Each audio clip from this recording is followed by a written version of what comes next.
Dites-moi, qui ici ne mange plus le pain? Oh, mais le thème, c'est manger le pain ou quoi? Tout le monde me regarde, Rémi. Tout le monde me regarde. Je pose la question. Dites-moi, qui ici ne mange plus le riz? Qui ne mange plus la viande? Qui ne mange plus les légumes?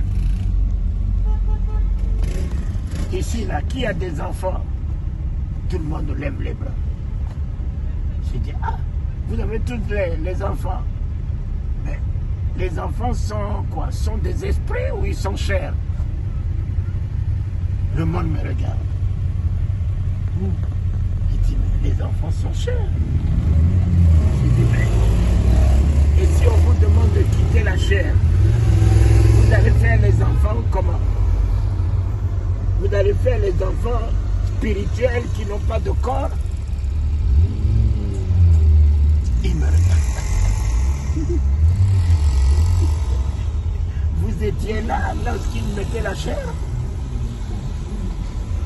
Vous étiez là lorsqu'il mettait la chair? Non.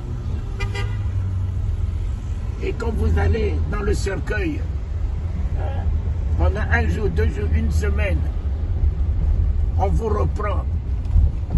Qu'est-ce qu'on retrouve? On retrouve la chair, on retrouve des ossements. Des ossements nus. Qui vous a dépouillé de cette chair? Mais tout le monde s'est tenu debout. Tout le monde, les orateurs, l'église était debout. Mais ne placez pas la charrue avant les bœufs. Mes chers amis,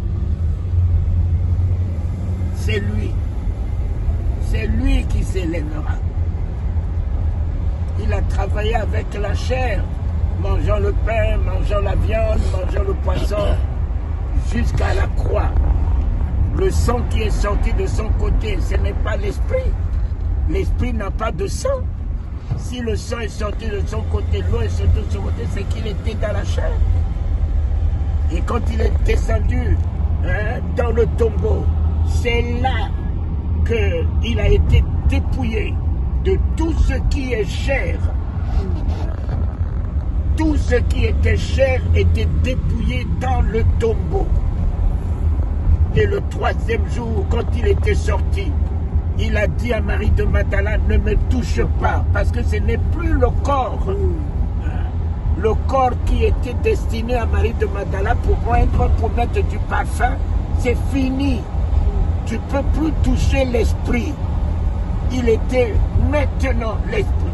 Même quand il a dit à Thomas, viens mettre ton doigt, Thomas n'a pas osé mettre son doigt. Voilà, mes chers amis. Les versets que vous utilisez par-ci, par-là, vous-même, vous n'êtes pas capable. Vous n'êtes pas capable d'honorer d'être ce verset. Vous n'êtes pas capable d'être ce verset.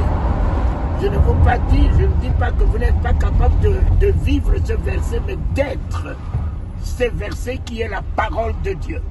Ne soyez pas ceux qui prêchent, soyez la parole de Dieu vous-même, puisque vous dites dépouillez-vous de la chair.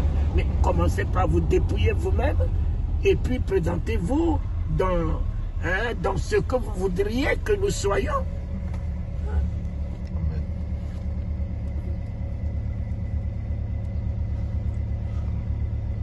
Le cœur, c'est la chair. Le poumon, c'est la chair. Je respire avec le cœur, je chante la louange avec ma bouche. Mais quand je me débarrasse de ma bouche, je vais chanter sa louange comment? Avec l'esprit. Quand il ne me reste que les dents comme ça, là. Il n'y a plus de langue. Je ne pas, tu ne pourras pas. Je vais chanter ces louanges comment? Je n'ai plus les yeux pour lire les versets. Je vais faire comment?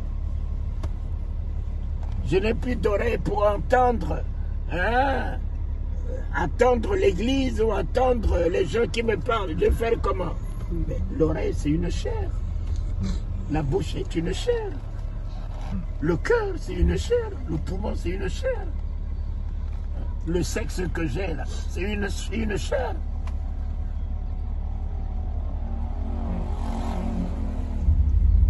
Seigneur, merci. Tu nous dépouilleras. Misérable que suis-je, qui me débarrassera? Qui me ôtera de cette chair qui me fait entrave? Qui me ôtera de cette chair qui me maintient dans l'imperfection? Qui me ôtera de cette chair qui m'amène vraiment à une vie de dents de scie? Qui me ôtera cette chair misérable que suis Paul dans toute sa sainteté, puisqu'il n'avait pas de femme. Il pensait que, voilà, il ne couchait pas avec les femmes, il était mieux que les apôtres, meilleur que les apôtres. Mais coucher avec une femme, c'est pas moi qui l'ai instauré, c'est celui qui nous a créés, qui a mis tout ça là en nous.